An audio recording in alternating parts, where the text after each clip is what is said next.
마가복음 2장 18절에서 22절까지 교독하겠습니다.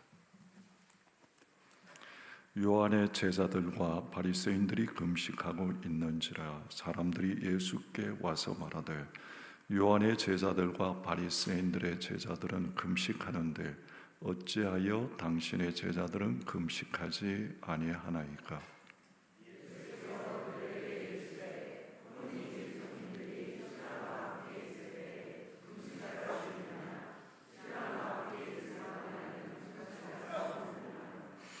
그러나 신랑을 빼앗길 날이 이르리니 그날에는 금식할 것이니라.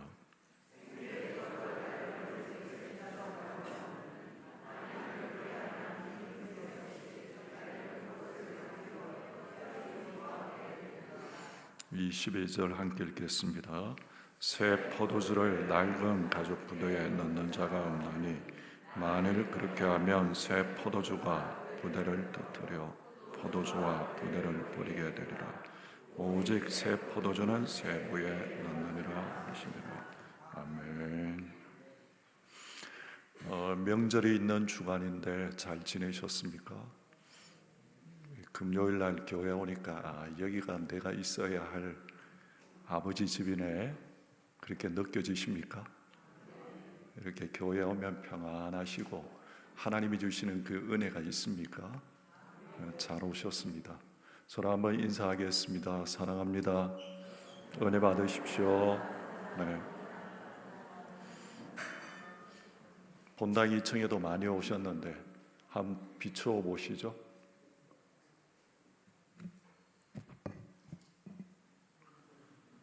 예, 우리 할렐루야 하면 어떻게 할까요? 밑에 할렐루야 하면 위에서 아멘 한번 힘있게 할까요? 예, 다 같이 한번 할렐루야 한번 하겠습니다. 할렐루야. 할렐루야. 아멘. 왜 그렇게? 자, 잘 오셨습니다.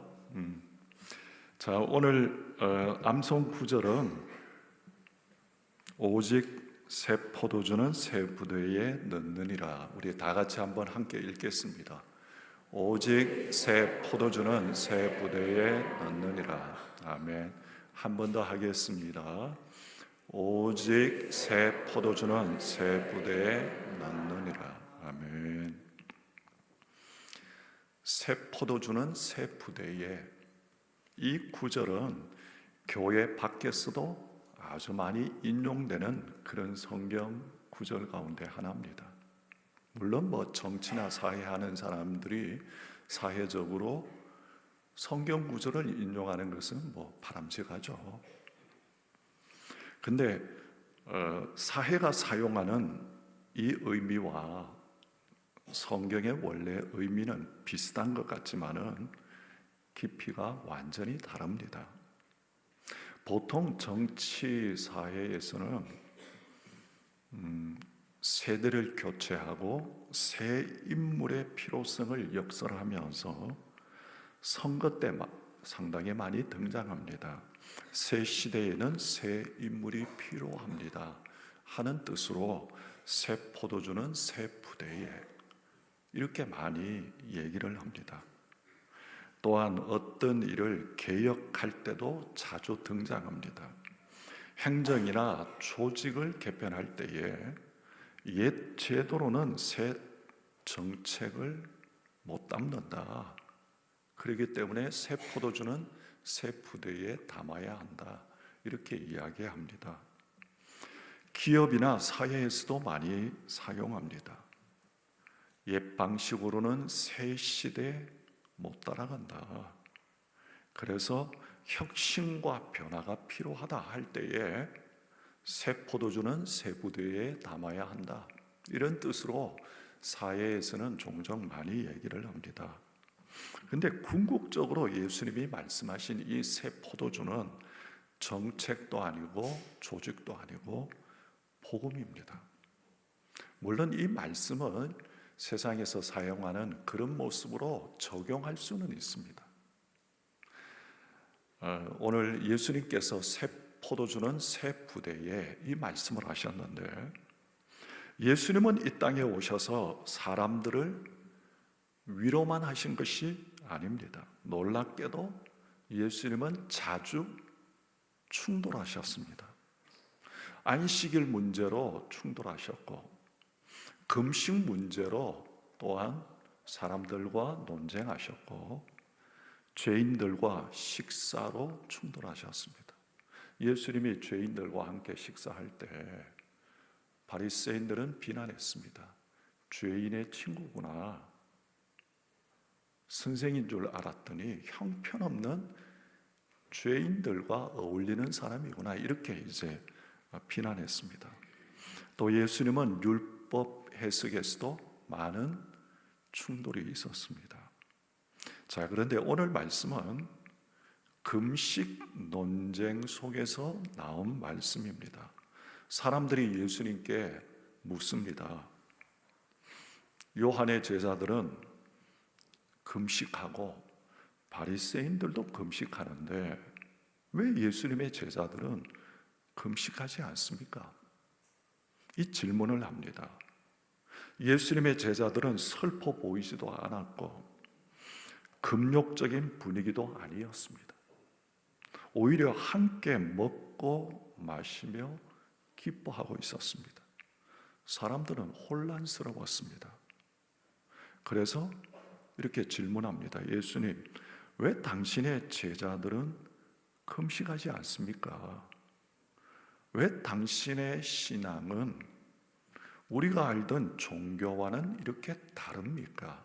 이 질문을 합니다. 이 질문에 예수님은 세 가지 비유로 답하는데, 먼저는 신랑이 함께 있는데 금식하겠느냐?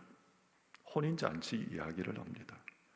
당시 금식이라고 하는 것은 회개할 때, 그 슬픔이 임할 때에 또 기다리는 이런 모습을 상징했습니다. 예수님의 대답은 무엇입니까? 신랑이 함께 있는데 금식하겠느냐? 여러분, 구약 시대에는 신랑을 기다리던 시대입니다. 근데 예수님이 오셨습니다. 이제는 신랑이 도착한 시대가 온 거죠. 그래서 기다림의 시대가 끝났고 메시아가 왔는데 슬퍼할 이유가 없다. 이런 뜻으로 예수님은 말씀하십니다. 그리고 새천 조각을 낡은 옷에 붙이지 않는다. 이렇게 말씀하십니다. 당시의 상식은 무엇이냐 하면 새천은 줄어듭니다. 이렇게 빨래하다 보면 줄잖아요. 요즘은 합성이 많기 때문에, 나이론이기 때문에 별로 줄지 않죠. 옛날 천들은 대부분 줄잖아요.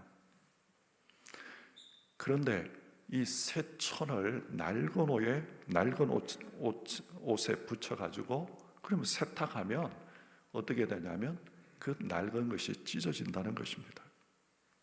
사람들의 생각은 무엇이었나 하면 예수님의 이 가르침을 기존 종교에 조금 추가하면 되겠다, 이렇게 생각했습니다. 근데 예수님은 뭐라고 말씀하시냐면 덧붙이는 것이 아니다. 복음이라고 하는 것은 기존 종교에 조금 추가되는 것이 아니다. 복음은 덧붙이는 것이 아니라 새롭게 시작하는 것이다. 이런 의미에서 새 포도주는 새 부대에 담아야 한다, 이렇게 말씀하셨습니다. 이 세 가지 이 비유는 같은 메시지를 전합니다. 그것은 지금은 새로운 시대가 시작되었다. 이 말씀을 예수님은 하고 계십니다. 예수님의 대답은 무엇입니까? 새 포도주는 새 부대에 넣어야 한다, 이렇게 말씀하셨습니다. 이 말씀은 단순한 생활 비유가 아닙니다. 이 말씀은 복음을 이야기하는 말씀입니다. 당시 사람들은 생각했습니다. 예수님의 가르침이 좋네. 이 좋은 예수님의 가르침을 기존 종교에 조금 추가하면 되겠다, 이렇게 생각했습니다. 그런데 예수님은 단호히 말씀하십니다.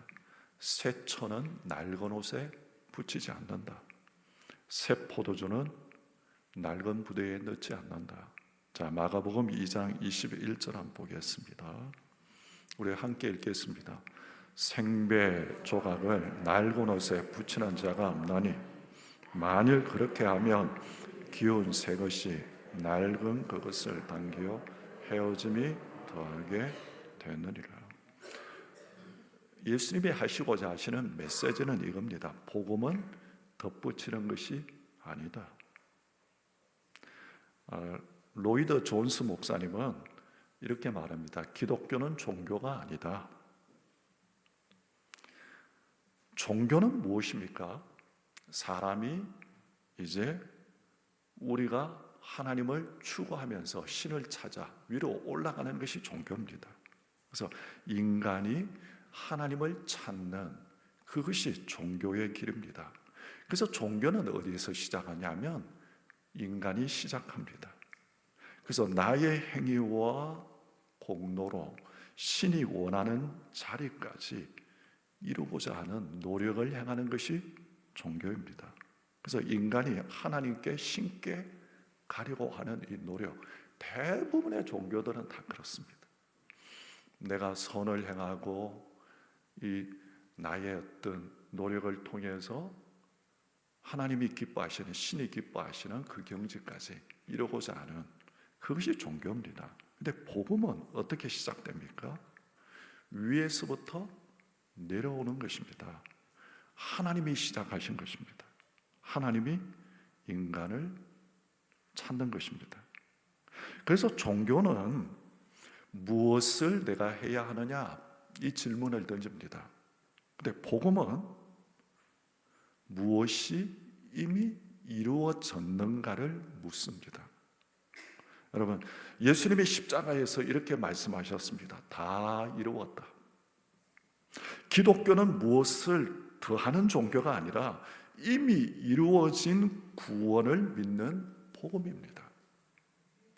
그래서 종교는 인간의 노력과 행위에서 인간에게서 하나님을 신에게로 올라가고자 하는 노력인데 한계가 있습니다. 그런데 복음은 무엇입니까? 먼저 하나님이 우리 가운데 내려오셔서 다 행하시고 다 이루었다 하시는 것이 복음입니다. 자, 22절 한번 보겠습니다. 다 같이 읽겠습니다. 새 포도주를 낡은 가죽 부대에 넣는 자가 없나니 만일 그렇게 하면 새 포도주가 부대를 터뜨려 포도주와 부대를 버리게 되리라. 오직 새 포도주는 새 부대에 넣느니라 하시니라. 예수님이 왜 터진다고 말씀하셨습니까? 새 포도주는 발효합니다. 발효가 되면 가스가 이제 일어나고 팽창하고 압력이 생깁니다. 그래서 새 포도주는 보관 방법이 중요합니다. 이렇게 발효하는 것을 담그고 나면 이 팽창하잖아요, 그죠? 그런 원리죠. 그래서 옛날에는 가죽 부대에 포도주를 담았습니다. 새 부대는 부드럽고 탄력이 있습니다. 늘어납니다. 낡은 부대는 가죽으로 만들었기 때문에 낡게 되면 딱딱하고 굳어집니다. 늘어나지 않습니다. 그래서 만약에 새 포도주를 낡은 부대에 넣으면 그 결과는 반드시 찢어지고 터져버리고 포도주도 버리게 됩니다. 이것은 당시의 사람들은 그냥 상식적이었습니다. 그래서 예수님은 새 포도주를 낡은 부대에 넣지 않지 않느냐, 새 포도주는 반드시 새 부대에 넣어야 한다 이렇게 말씀합니다. 이거 음식 규칙 이야기가 아닙니다. 궁극적으로 예수님이 전하시는 이 복음은 옛 종교의 틀에 넣으면 둘 다 망가지고 복음은 새로운 틀이 필요하다 이 말씀을 예수님이 말씀하십니다. 율법의 원리는 무엇입니까? 행하면 산다는 것입니다. 내가 행하고 내가 선을 노력하고 추구하고 그러면 너가 살게 될 것이다, 이렇게 이야기를 합니다. 근데 복음은 원리는 무엇입니까? 믿으면 산다는 것입니다. 낡은 부대는 율법 중심, 형식, 전통, 외형적인 경건을 추구하는 그런 모습입니다. 이것이 바로 바리새인들의 모습이죠. 새 포도주는 예수님이 가져오신 복음입니다. 그래서 복음의 핵심이 무엇입니까? 율법에서 은혜로입니다. 율법은 이렇게 하면 살고 못하면 벌 받는다, 이걸 이야기합니다. 근데 은혜는 무엇입니까? 너가 부족해도 내가 대신 이루었다 말씀하시는 것이 은혜입니다. 그래서 바로 율법에서 은혜로, 이것이 바로 복음의 원리입니다. 행위에서 믿음으로. 행위는 열심히 해야 하나님이 받아주신다고 우리는 이야기를 합니다. 근데 믿음은 이미 하나님이 받아주셨음을 믿는 것입니다. 복음의 핵심은 무엇입니까? 바로 규칙에서 구원으로, 형식에서 생명으로. 규칙이라고 하는 것은 이것을 지켜야 하나님이 좋아하신다, 그렇게 말합니다. 근데 구원은 하나님이 이미 나를 살리셨다, 이렇게 고백합니다. 그래서 쉽게 이야기하면 이렇습니다. 종교는 시험 잘 보면 합격시켜 줄게, 이것이 종교의 모습입니다. 근데 복음은 이미 합격시켰으니 이제는 열심히 잘 배우라 하는 것이 복음입니다. 그래서 이 종교와 복음은 완전히 다릅니다. 예수님이 이 땅에 오신 것은 우리 가운데 복음을 나타내시기 위해서 이 땅에 오셨습니다. 사람들은 예수님의 이 복음을 종교적인 틀 가운데 자꾸 가두려고 합니다. 예수님은 뭐라고 말씀하십니까? 섞일 수가 있는 것이 아니다. 그냥 기존의 이 틀에서 조금 예수님의 말씀을 덧붙이는 거, 이거는 복음이 아니고 둘 다 포도주도 못 먹게 되고 가죽 부대도 다 터지게 된다. 예수님은 그것을 말씀하십니다. 그래서 예수님이 말씀하시는 것은 무엇입니까? 예수님은 기존 종교를 보완하려고 오신 분이 아니라 새 언약을 시작하려 오신 분이십니다. 바리새인들은 이 얘기를, 이 말씀을 싫어했습니다. 그래서 바로 죄인이 회개해도 분노하고 안식일에 사람을 살려도 그들은 비난했습니다. 사람들은 예수님의 가르침을 기존 종교에 조금 추가하면 되지 않을까? 예수님은 말씀하십니다. 적당히 섞으면 안 된다. 사도 바울도 이렇게 말하죠. 다른 복음은 없다, 그렇게 말씀합니다. 여러분, 이 말씀은 단지 그 시대의 유대교 이야기가 아닙니다. 오늘 교회에서도 적용됩니다. 낡은 부대의 신앙은 어떤 것들입니까? 습관적인 예배들, 형식적인 기도, 종교적인 의무감에서 행하는 그러한 행위들, 체면신앙, 행위로 인정받으려고 하는 이 마음들, 이 모든 것들은 결국은 낡은 부대입니다. 여러분, 예수님은 새 제도를 만들러 오신 것이 아니고 새 사람을 만들어 오셨습니다. 성경은 새 부대, 새 마음을 주겠다, 새 피조물이다, 이렇게 말씀합니다. 자, 갈라디아서 36장 26절 한번 보겠습니다. 다 같이 읽겠습니다. 또 새 영을 너희 속에 두고 새 마음을 너희에게 주되 너희 육신에서 굳은 마음을 제거하고 부드러운 마음을 줄 것이며. 예수님이 오셔서 궁극적으로 우리 가운데 주실 것은 뭐냐면 새 영으로 새 마음, 새 사람을 우리 가운데 주시기 위해서 예수님은 이 땅 가운데 오셨습니다. 성경이 말하는 인간 상태는 돌 같은 굳은 마음의 상태입니다. 굳은 마음은 어떤 마음입니까? 하나님에 대해서 무감각한 마음이 굳은 마음입니다. 말씀을 들어도 별로 감동이 없습니다. 기도해도 마음이 움직이지 않는 그런 상태가 굳은 마음의 상태죠. 또한 죄에 대해서도 무감각합니다. 죄를 죄로 느끼지 못합니다. 양심이 점점 화인 맞은 것처럼 둔해져 있습니다. 이게 굳은 마음의 모습입니다. 굳은 마음은, 돌 같은 굳은 마음은 자기중심적입니다. 내가 왕이고 내가 기준이고 내가 주인으로 행세하는 것, 이 굳은 마음의 모습입니다.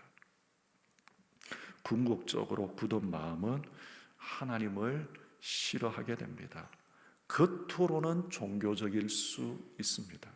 하지만 하나님을 원치 않습니다. 이것이 바로 성경이 말하는 인간 상태입니다. 그래서 문제는 형식과 행동이 아니라 마음의 문제고 심장의 문제입니다. 예수님은 우리의 삶을 조금 고쳐보려고 오신 것이 아닙니다. 그래서 예수님은 우리의 삶에 조금 더 착해지라고 오신 것이 아닙니다. 조금 더 종교적이 되라고 오신 것이 아닙니다.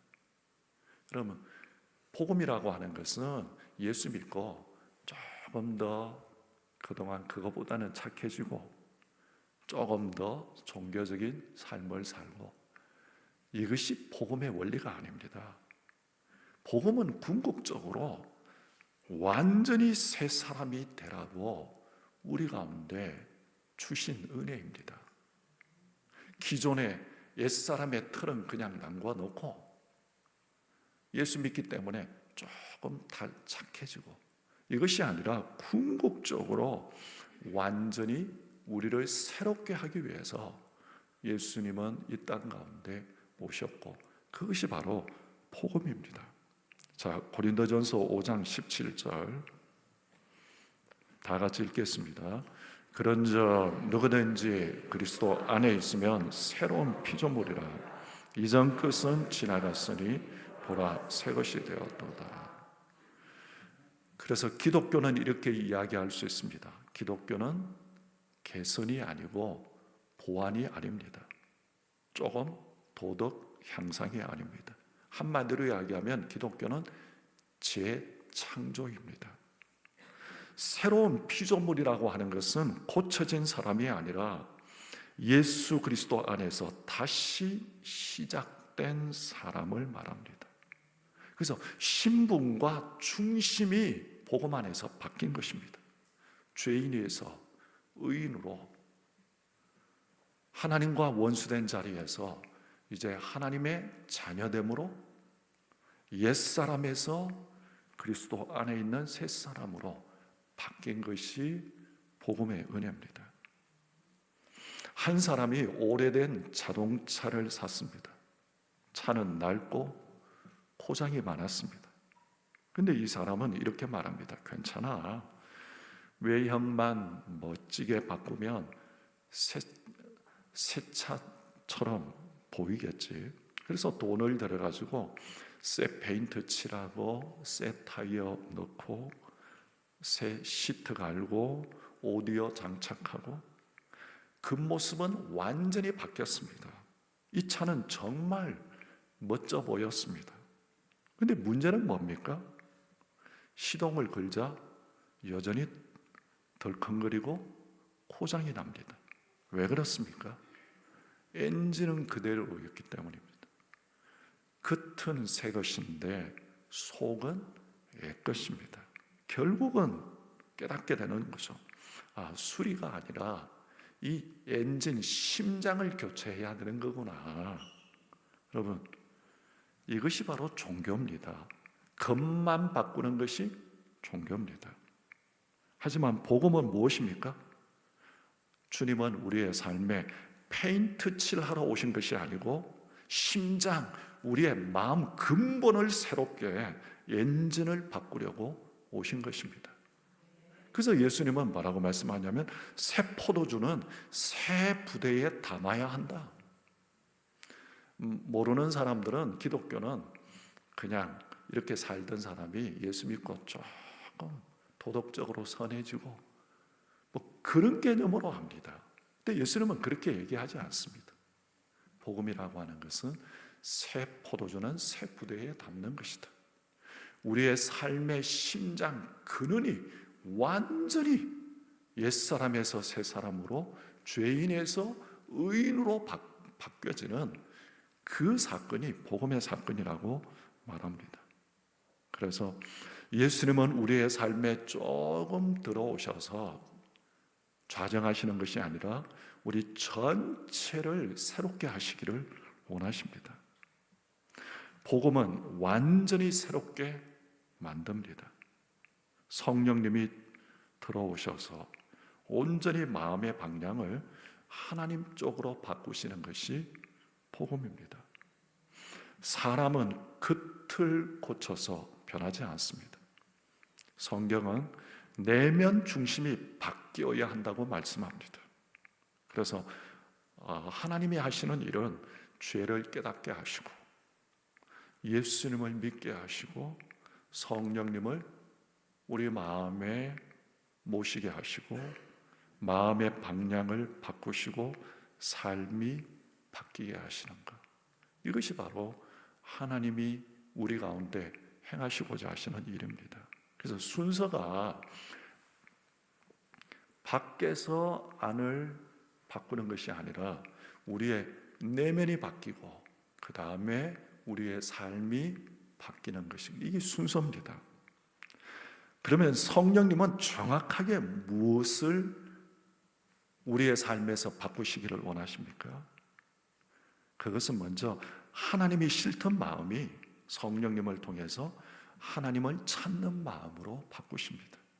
이전에는 하나님이 필요 없었고 예배가 부담되고 기도가 귀찮았는데 성령님이 우리의 심령을 바꾸심으로 이제 예배가 기쁨이 있고 기도가 사모가 되고, 여러분, 하나님이 싫던 마음에서 하나님을 찾는 마음으로 바뀌는 것, 이것이 바로 새 마음으로 바뀌는 것입니다. 관계가 바뀌는 거죠. 관계가 새롭게 시작되는 거죠. 예전에는 죄가 달콤했는데 성령님을 통해서 이제 죄가 불편합니다. 이전에는 웬만한 죄를 지어도 그냥 괜찮습니다. 양심이 무감각했는데 성령님을 통해서 우리의 심령을 바꾸시면서 죄를 지으면 마음이 아픕니다. 회개하고 싶어집니다. 양심이 살아납니다. 양심이 죽어 있었는데 이제 양심이 살아나고, 예전에는 죄가 달콤했는데 죄가 불편해집니다. 그리고 예전에는 억지 순종이었는데 자발적인 순종의 자리로 나아갑니다. 이전에는 해야 하니까 합니다. 종교적인 의무를 따라서 그냥 그렇게 행합니다. 그런데 성령님을 통해서 우리의 심령을 새롭게 함으로 이제는 자발적으로 하고 싶어지고 하나님을 기쁘시게 하고 싶은 마음이 우리 가운데 일어나게 됩니다. 욕망이 바뀌게 됩니다. 여러분, 성령님이 들어오셔서 하고 싶은 것을 바꾸십니다. 하나님을 더 알고 싶어하고 죄에서 멀어지고 싶어하고 말씀대로 살고 싶어집니다. 이것이 바로 새 사람입니다. 복음은 우리의 심령을 새롭게 하시는 놀라운 능력이고 은혜입니다. 여러분, 혹 우리의 신앙의 모습은 어떠합니까? 교회 다니지만은 기쁨이 어떻습니까? 기도하지만 하나님이 멀게 느껴집니까? 예배하지만은 점점 감격이 희미해지고, 봉사하지만은 기쁨이 사라지는 모습. 여러분, 의무적인 신앙과 형식 신앙, 바로 행위 중심의 이 신앙, 이런 것들은 바로 낡은 부대입니다. 이것은 새 포도주가 없는 신앙입니다. 오늘 밤 주님은 우리 가운데 말씀하십니다. 내가 너를 새롭게 하겠다. 복음은 사람을 편하게 하지 않습니다. 복음은 새 부대를 요구합니다. 사람을 새롭게 만듭니다. 자, 마태복음 9장 17절에도 이렇게 말씀합니다. 우리 다 같이 읽겠습니다. 새 포도주를 낡은 가죽 부대에 넣지 아니하나니 그렇게 하면 부대가 터져 포도주도 쏟아지고 부대도 버리게 됩니다. 새 포도주는 새 부대에 넣어야 둘이 다 보존되느니라. 예수님은 우리의 삶을 조금 고치려고 오신 분이 아닙니다.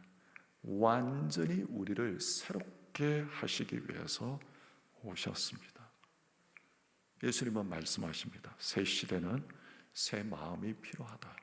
그래서 새 포도주는 새 부대에 넣어야 한다. 이렇게 말씀하십니다. 오늘 이 밤 하나님의 은혜를 사모하고 우리의 심령이 새롭게 은혜로 충만해지는 이 밤이 되시기를 주님의 이름으로 축원합니다. 주의 전에 나와 기도하고 예배할 때마다 우리의 근본 심령이 새롭게 되는 이 은혜, 그래서 날마다 충만하고 새로운 은혜가 우리 모두에게 있게 되기를 주님의 이름으로 축복합니다. 마음이 상한 자를 고치시는 주님, 우리 다 같이 한번 찬양하겠습니다.